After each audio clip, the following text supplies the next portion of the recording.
윤회병 집사입니다. 히브리서 9장입니다. 첫 언약에도 섬기는 예법과 세상에 소관 성소가 있더라. 예비한 첫 장막이 있고 그 안에 등잔대와 상과 진설병이 있으니 이는 성소라 일컫고, 또 둘째 휘장 뒤에 있는 장막을 지성소라 일컫나니, 금향로와 사면을 금으로 싼 언약궤가 있고 그 안에 만나를 담은 금항아리와 아로노 쌍난 지팡이와 언약의 돌판들이 있고, 그 위에 속죄소를 덮는 영광의 그룹들이 있으니 이것들에 관하여는 이제 낱낱이 말할 수 없노라.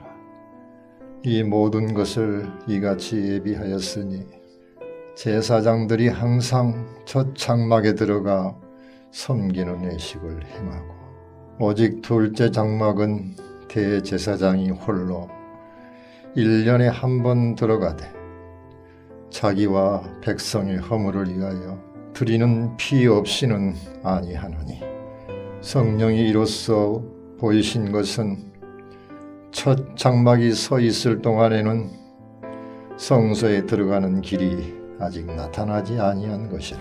이 장막은 현재까지 비유니 이에 따라 드리는 예물과 제사는 섬기는 자를 그의 양심상 온전하게 할 수 없나니, 이런 것은 먹고 마시는 것과 여러 가지 씻는 것과 함께 육체의 예법일 뿐이며 개혁할 때까지 맡겨둔 것이니라. 그리스도께서는 장래의 좋은 일의 대제사장으로 오사 손으로 짓지 아니한 것 곧 이 창조에 속하지 아니한 더 크고 온전한 장막으로 말미암아 염소와 송아지 피로 하지 아니하고 오직 자기의 피로 영원한 속죄를 이루사 단번에 성소에 들어가셨느니라. 염소와 황소의 피와 및 암송아지의 죄를 부정한 자에게 뿌려 그 육체를 정결하게 하여 거룩하게 하거든, 하물며 영원하신 성령으로 말미암아 흠없는 자기를 하나님께 드린 그리스도의 피가 어찌 너희 양심을 죽은 행실에서 깨끗하게 하고 살아계신 하나님을 섬기게 하지 못하겠느냐. 이로 말미암아 그는 새 언약의 중보자시니 이는 첫 언약 때에 범한 죄에서 속량하려고 죽으사 부르심을 입은 자로 하여금 영원한 기업의 약속을 얻게 하려 하심이라. 유언은 유언한 자가 죽어야 되나니 유언은 그 사람이 죽은 후에야 유효한즉 유언한 자가 살아있는 동안에는 효력이 없느니라. 이러므로 첫 언약도 피 없이 세운 것이 아니니 모세가 율법대로 모든 계명을 온 백성에게 말한 후에 송아지와 염소의 피 및 물과 붉은 양털과 우슬초를 취하여 그 두루마리와 온 백성에게 뿌리며 이르되, 이는 하나님이 너희에게 명하신 언약의 피라 하고, 또한 이와 같이 피를 장막과 섬기는 일에 쓰는 모든 그릇에 뿌렸느니라. 율법을 따라 거의 모든 물건이 피로써 정결하게 되나니 피 흘림이 없은즉 사함이 없느니라. 그러므로 하늘에 있는 것들의 모형은 이런 것들로서 정결하게 할 필요가 있었으나 하늘에 있는 그것들은 이런 것들보다 더 좋은 제물로 할지니라. 그리스도께서는 참 것의 그림자인 손으로 만든 성소에 들어가지 아니하시고 바로 그 하늘에 들어가사 이제 우리를 위하여 하나님 앞에 나타나시고 대제사장이 해마다 다른 것의 피로써 성소에 들어가는 것 같이 자주 자기를 드리려고 아니하실지니, 그리하면 그가 세상을 창조한 때부터 자주 고난을 받았어야 할 것이로되 이제 자기를 단번에 제물로 드려 죄를 없이 하시려고 세상 끝에 나타나셨느니라. 한 번 죽은 것은 사람에게 정해진 것이요 그 후에는 심판이 있으리니 이와 같이 그리스도도 많은 사람의 죄를 담당하시려고 단번에 들이신 바 되셨고 구원에 이르게 하기 위하여 죄와 상관없이 자기를 바라는 자들에게 두 번째 나타나시리라. 하늘에 계신 우리 아버지여, 이름이 거룩히 여김을 받으시오며 나라가 임하옵시며 뜻이 하늘에서 이룬 것 같이 땅에서도 이루어지이다. 오늘날 우리에게 일용할 양식을 주옵시고 우리가 우리에게 죄 지은 자를 사하여 준 것 같이 우리 죄를 사하여 주옵시고 우리를 시험에 들게 하지 마옵시고 다만 악에서 구하옵소서. 대개 나라와 권세와 영광이 아버지께 영원히 싸움나이다. 아멘.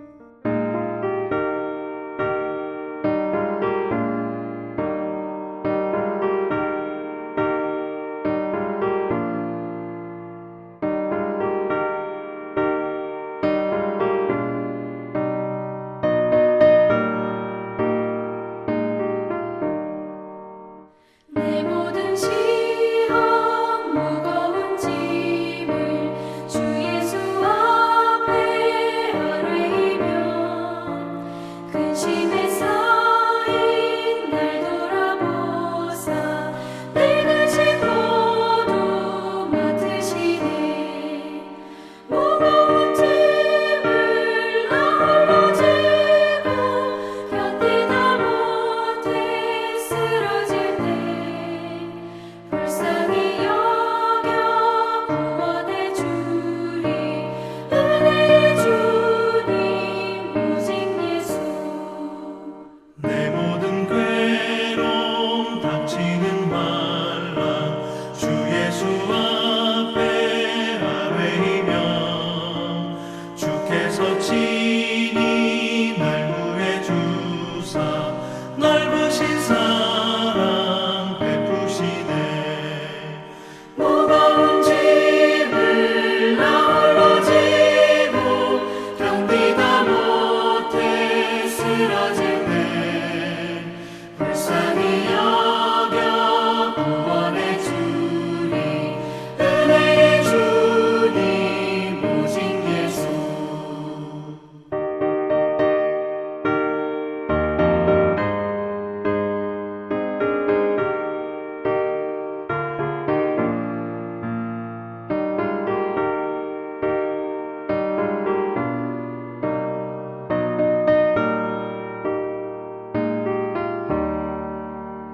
내 짐이 점점 무거워질 때 주 예수 앞에 아뢰이며 주께서 친히 날 구해 주사 내 대신 짐을 져주시네. 무거운 짐을 나 홀로 지고 견디다 못해 쓰러질 때 불쌍히 여겨 구원해 주리. 은혜의 주님 오직 예수. 마음의 시험 무서운 죄를 주 예수 앞에 아뢰이며 예수는 나의 능력이 되사 세상을 이길 힘 주시네. 무거운 짐을 나 홀로 지고 견디다 못해 쓰러질 때 불쌍히 여겨 구원해 주리. 은혜의 주님 오직 예수.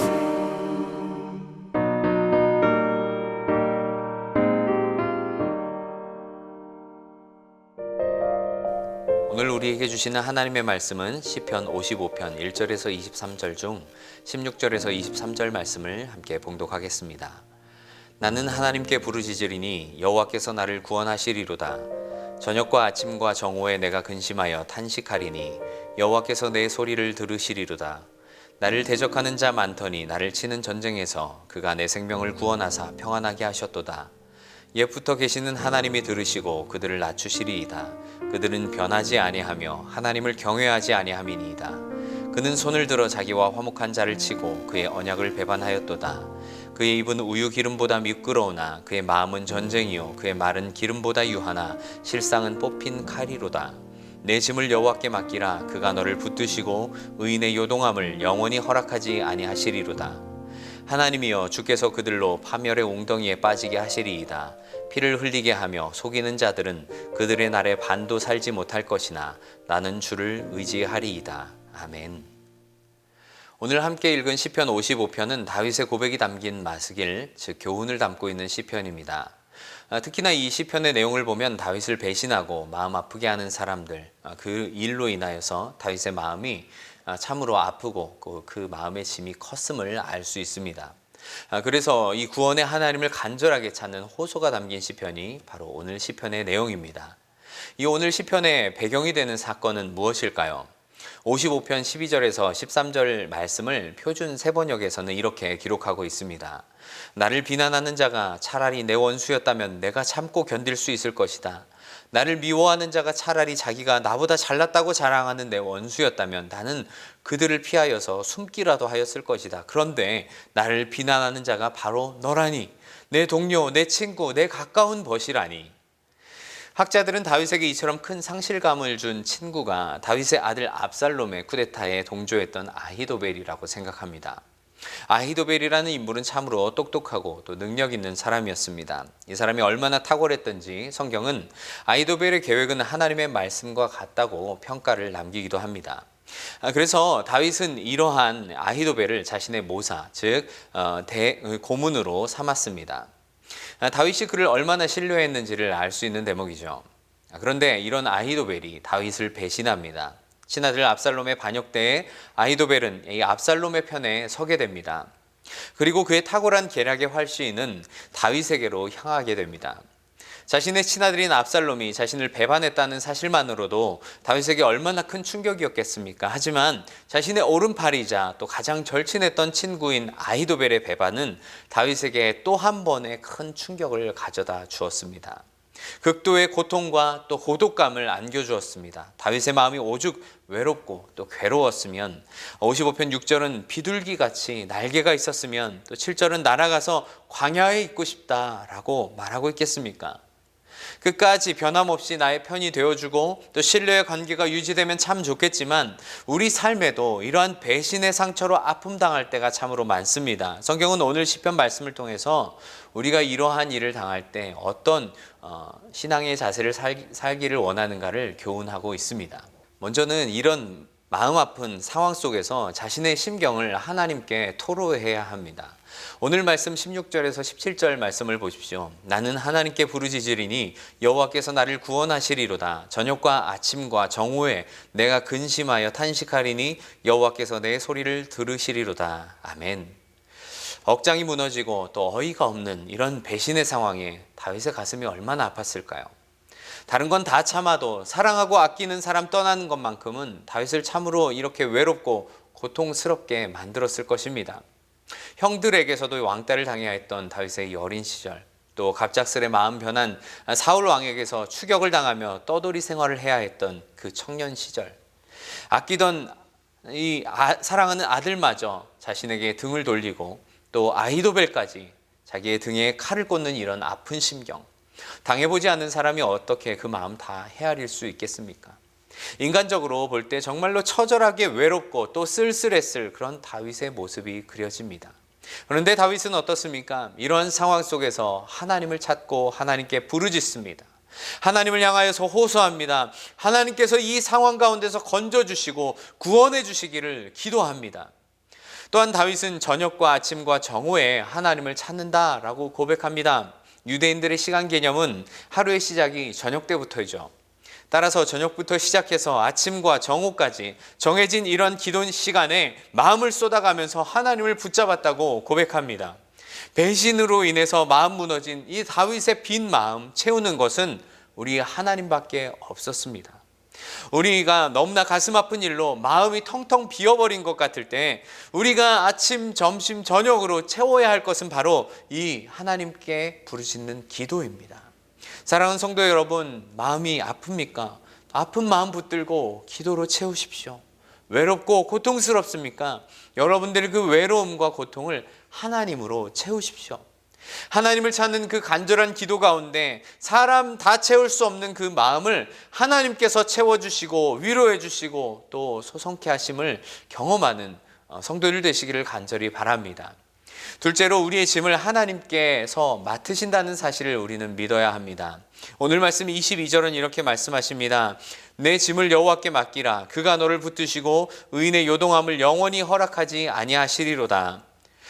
여러분 잘 알다시피 오늘 이 22절 말씀은 참 많은 성도들이 사랑하고 또 가까이 하는 구절 가운데 하나입니다. 우리 하나님은 우리의 인생이 짊어지는 여러 어려운 짐들을 아십니다.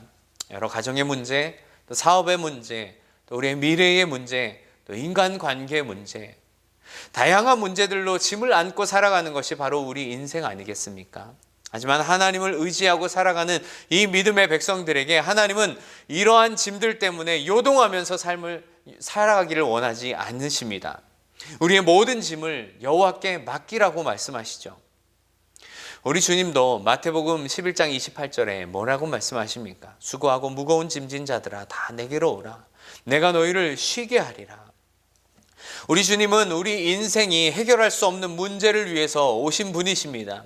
우리의 짐을 그분께 내어 맡길 때 결국 우리가 참된 안식과 또 쉼을 얻게 된다는 사실을 말씀하고 계십니다. 또 베드로전서 5장 7절은 말씀합니다. 너희 염려를 다 주께 맡겨버리라. 이는 그가 너희를 돌보심이라. 여기에서 맡긴다는 이 표현은 굴려 보낸다는 뜻입니다. 하나님께 맡긴다고 해놓고 다시 걱정하는 모습이 아니라는 말이죠. 우리 하나님은 우리 마음을 잘 아시는 분이십니다. 얼마나 외로운지 또 얼마나 괴로운지 또 얼마나 고통스러운지 잘 아십니다. 그러나 하나님께서 우리에게 말씀하십니다. 내 짐을 여호와께 맡기라. 그리고 말씀하시죠. 그가 의인의 요동함을 영원히 허락하지 아니하시리로다. 하나님께 우리의 모든 짐을 맡기고 또 주님 안에서 요동치 않는 삶을 살아갈 수 있는 복된 인생 될 수 있기를 주님의 이름으로 간절히 바랍니다. 세 번째로 우리는 악인들의 결과와 또 의인들의 결과가 다르다는 사실을 기억해야 합니다. 23절 말씀은 이렇게 말씀합니다. 하나님이여 주께서 그들로 파멸의 웅덩이에 빠지게 하시리이다. 피를 흘리게 하며 속이는 자들은 그들의 날에 반도 살지 못할 것이나 나는 주를 의지하리이다. 다윗은 참으로 외롭고 또 괴로운 상황 속에서 하나님을 붙들고 의지할 수 있었던 것은 악한 사람들의 결과와 의인들의 결과가 다르다는 사실을 확신했기 때문입니다.